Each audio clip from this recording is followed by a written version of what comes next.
what's going on, guys? Garden Shed here and welcome! Today we are on the 2021 Honda CB500X and I've literally just ridden it round to fill it up. I think it looks absolutely brilliant in this red. It looks really nice. It's at 35 kilowatts, 830mm seat height. If you're 5'6" like me, it is a bit of a stretch. I can get both feet down, tiptoed. There's no way in hell I can flat foot this. Dunlop Trail Max tyres. The rear end's not too hideous. Adjustable screen. It's got LED headlights, LED indicators. And also, I don't know if you can see the digital dash, but if I start it up, you get a little animation, it all flashes up. It's only done 48 miles. That's roll miles per litre. Average miles per litre, 17.2. Average miles an hour. So it's got nice digital rev display. Fuel gauge up the side there, gear indicator in the centre, speedo clock, and also engine temperature. Rather windy today, so no extra camera. So we've got LED running lights at the top there, which you can see. So looking forward to riding this bike. Obviously with 47 miles on the clock, I'm not going to be hoofing it because it's got brand new tyres on, so they probably need a little bit of scrubbing in. What we're going to do is take the long way home, which will give us a little good mix of dual carriageways, twisties, some bumpy stuff, some faster sweeping roads. So yeah, looking forward to it. It's quite quiet. You wouldn't really know it was started. God, that feels light. That is really light compared to my V-Strom. Really light. I'd actually say that's lighter and easier to move than the Himalayan. So yeah, I am 5'6", and as you can see, well, I don't know if you can see, my heels are nowhere near the ground. I'm very much tiptoed on this, so it is quite tall. But it's a nice relaxed position. You can feel the suspension bounce as I sit on it. It's got a adjustable screen. Not quite sure how that works. It looks like you need to remove some bolts to adjust it. Now the first thing I noticed when I pulled up was this little knob on the side stand is really difficult to get with your heel. You have to dip your toe under the peg to get it. So as I say, it is only 35 horsepower, so it's never going to set your world alight. Pretty much all you need. Now I do need to remember that Honda mix up their horn and their indicators, so if you hear me hit the horn by accident, rear brake's nice. The clutch is incredibly light. I don't know if it's a slipper clutch or not. This bike is A2 license friendly straight out the box, which is great. And I'm a big fan of small capacity bikes. So those of you that know, I have two different bikes. I have a V-Strom 650 and also a Royal Enfield Himalayan. I would say is more of a competitor towards the Himalayan. Certainly not on price. I think these are about £6,000 brand new, whereas the Himalayan was 4,100 last year. Twin cylinder engine. Gear change is lovely and smooth. And that's something I do miss from previous Hondas, is my CBR650F. It had a really nice gear change to it, and this is the same. It's really, there's a nice sort of reaffirming feel when it slots into gear. Now of course this is a brand new bike with 40 miles on the clock, so it is going to feel a little bit tight. There's instant throttle response, which is really nice. There's no delay in it at all.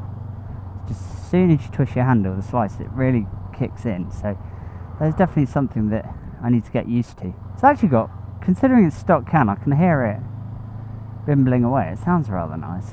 Now for those of you that don't know, I do have a bit of experience with this engine. I rode a 2016 CB500X round Scotland. I really liked it. I thought it was a great little bike. This feels like it has more engine brake. Display is really clear. I like that. Normally I'm not a fan of digital dashes, but I quite like this one. I do like a needle. I like seeing the needle dance, but I think the speedo is perfectly clear, and it's just dip your eyes down very quickly. You can clearly see the speed. I think if you were looking at the other details, might be a little bit more tricky, but very pleasant around town to ride. As I say, that clutch is really light. I think, you know, if you're commuting around London or something like that, or doing a lot of town riding where you're constantly changing gear, it would be very good. Mirrors are really nice. They look very aerodynamic, but brilliant visibility. I can't see, I can just see the edge of my elbows. I've noticed the seat's quite canted forward. I can feel myself slipping forward a little. I've noticed it does feel almost quite high revving I mean, we're doing about 3,000 RPM at 30 and 4th. Does feel quite busy. I don't think, it's certainly more refined than my Himalayan, and it's definitely got more power. My head is in completely smooth air. There's a lot of wind noise, but my head itself is not getting bounced around at 70 miles an hour. So it's sort of wind pressure, but there's nothing on my visor which feels nice, and the helmet, as I say, is incredibly stable. It's got a little bit of go at 70, not a huge amount. The foot pegs are incredibly buzzy at this speed, so we're sitting at about 5,500 maybe-ish. Yeah, there's a lot of high frequency vibration through the pegs. Indicators give a really nice click to them. It's a very smooth bike to ride. That indicator switch is nice and chunky and really sort of solid. Doesn't feel cheap, or it's got a very reassuring movement that you've actually pressed it. Having jumped off my V-Strom, feels like it has more legroom, but the bars are lower. But I think that's because I have the low seat on my V-Strom. But basically the screen has two holes in it, and the idea is that it shoots air up here. So as the air comes there, the air here hits it, and it goes over your head. You can feel it catch your hand. And it goes straight just over the top of my helmet. I think if I was taller, there's a lot more, I'd say there's more wind blast around my knees and my shins than there is on my chest. So far, and you know, this is generally my first impression of it, and I'm really enjoying it. It's a nice little bike to ride. Be interesting to see how the suspension copes when we're on the bumpy stuff. Now, I only weigh about 8 stone. Normally, if I say like a seat's quite hard, most people find it okay. Softer than the CBR seat, but I'd still say it's hard. So now we're going to be hitting the B roads a little bit.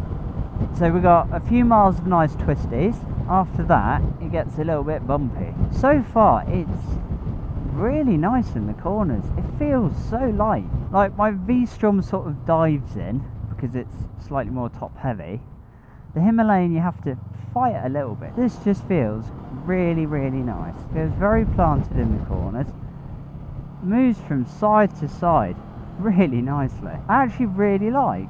This genuinely feels like a bike you could do some serious miles on. I've ridden all sorts of bikes along this bit of road, and so far it handles, I'd say, really well. I think some people may find the suspension quite soft, but I'm actually really enjoying it. I mean, this road is bumpy as anything, and I will be completely honest, I'm not missing the bumps, I'm missing the big stuff. It's quite bouncy, but I actually really like it. I mean, God knows the video could come out horribly from this, but there's very few bikes I've sat at this road at this pace on. I've got no pressure going through my shoulders, nothing on my wrists, my back's okay, and I really pick up on these sorts of things because most of my joints are absolutely knackered. Nothing's too much of a stretch. It's a very well proportioned bike. If you've ridden the old one and you didn't like it, please try this one. Really, really nice. This bike just feels effortless and fun and cheeky, and I love it. But it feels like a big bike, but it doesn't. So it has, you know, the comfort factor of a big bike in terms of, you know, 650s and up, and it's really comfortable, and it has that sort of posture, and the handling in the corners is really nice, but it has that fun factor of a smaller bike as well. In fact, it's so manoeuvrable, but it's not skittish. Right, so I was having a quick look as I was sat having a drink, and this bike is £6,200 on the road. I was actually really disappointed when they brought this out. The previous one, I absolutely hated. This, completely different. It's definitely bumpy, but it's soaking up all the bumps really nicely. This road often feels like it's been ploughed. Now this is an incredibly bumpy road, and I mean, I can feel the bumps, I'm not gonna lie. It's doing an amazing job of dampening them. Tyres feel really nice. So I don't know if you can tell how bumpy this road is from the camera. I'm guessing you can do, because I can feel my head bouncing around. You know there's bumps there, but it does a really good job of dampening them. But also, it doesn't feel like it's very confidence inspiring. This would be a fantastic learner bike. It's your first sort of big bike, or even as an A2 bike. And I'd highly recommend something like this as an A2 bike or your first big bike, because you can literally do whatever you want with it. And I think it looks epic in this red as well. The suspension on this is, I've never had ridden a bike where the suspension suits my weight as much as this. The tyres are pretty grippy too. You didn't really notice the gravel either. Yeah, first and second are incredibly tight together. I think the whole gearbox is, because that's normally second gear corner, and this is third, and it doesn't feel like I want to go down. There we go, we've had a little bit of everything. We've had dual carriageway, we've had rain, we've had sunshine, we've had bumpy roads with grass growing in the middle, A roads, B roads. I absolutely love this bike. We've now done 60 odd miles on it. Really impressed with it. We've used about a quarter of a tank of fuel. Pros are, you know, the suspension is amazing. The brakes, really nice. The engine's fun. Got a nice exhaust burble to it. They've done something funky with the end can, which I really, really like. Overall riding position, really, really good. The downsides, as I say, for me, it is a little bit too tall. There is the vibration in the foot pegs, isn't great. I think potentially that could make your feet a bit numb if you were sat on a motorway all day. You know, cruising on the peg. If you have the sole of your foot on, you really notice it. Display does everything you need it to. So the only thing I can really think of is vibration in the foot pegs. 6th could do with being a little bit longer, which would help that problem. I think would suit the majority of people. For me, could do with being a little bit softer, and also, as I say, I don't like how it tries to tilt you towards the tank. So to recap, this is an excellent bike. Really, really nice. It'd be a fantastic commuter, first big bike. Really, really good. It's just not the best for short people. Anyway, I hope you enjoyed this. If you have any questions down below, please leave it in the comments and I'll get back to you.